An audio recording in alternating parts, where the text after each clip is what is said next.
you will recall that in February we had a strike from the 6th to the 10th, and this was primarily motivated by the fact that University of Botswana has not in the past 6 years received any salary inflationary adjustment.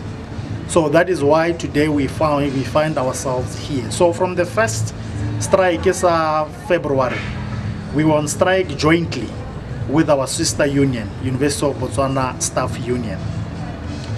And at that time there was nothing on the table that management had offered. So we decided to disrupt teaching that particular week. We went back, and this time around we decided also jointly, Ubassu, we are going on a joint strike because our demands have not been met.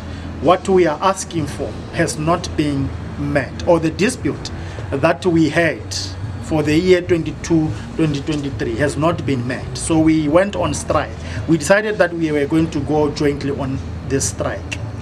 Last week, Thursday, we were called for a joint negotiating meeting, a special JNC, where the chair for the JNC, who is the Chief Operations Officer, was mostly trying to share information on what they have done so far, the engagement that they did with the Minister of Education.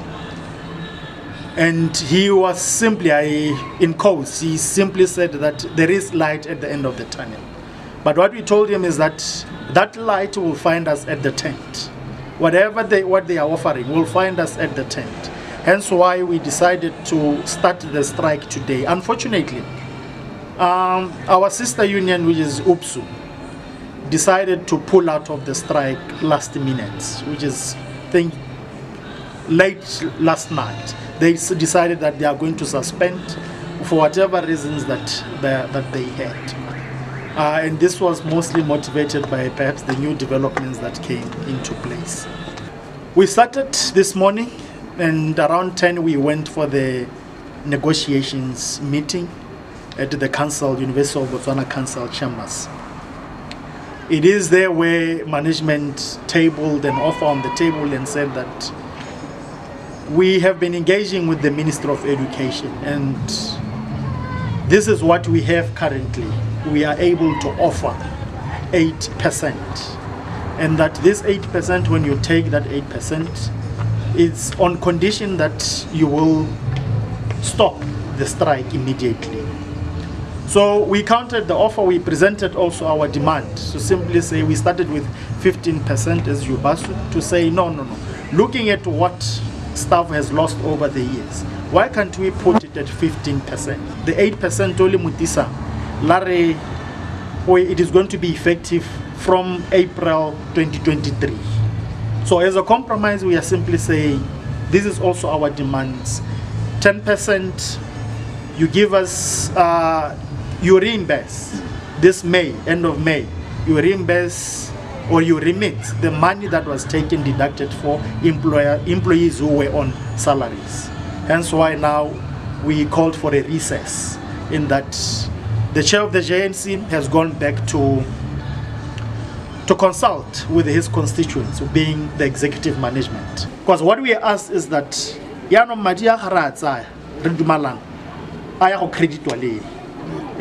so the answer is that end of May, so with the hoping that also whatever the agreement also one of the conditions is that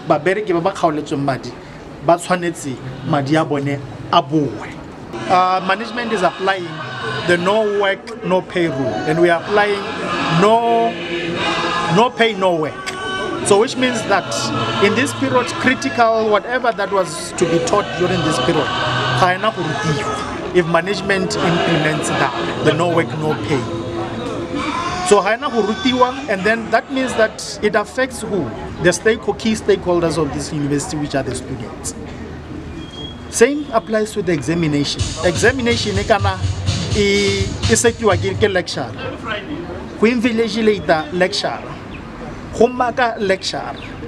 And then also after marking, the lecturer is the one who imputes the marks, more assas, online. And then those marks have to be approved at the departmental level before being approved by Senate.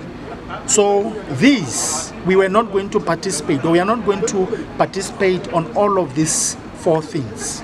So which means it affects, for the student, the semester now, semester, how completed the modules that he has to complete. But this is because management seems sometimes not to care about perhaps the quality. It affects, in other words, it affects the quality assurance, the quality of education being offered perhaps in the University of Botswana. If I can take you a little bit back, in February, what happens? They applied the no work, no pay rule. We also applied that no pay, no work. And most of the courses, you find that the material that was to be covered that period was forfeited. Students, they wrote tests, assessments. Some of them they didn't do well. Their CA currently is compromised. So that is the main consequence of this strike, particularly on student learning. It means also that those students who are supposed to complete, they are likely not to finish on time. So hence why we decided to go for these critical phases, to disrupt both teaching as well as the examination.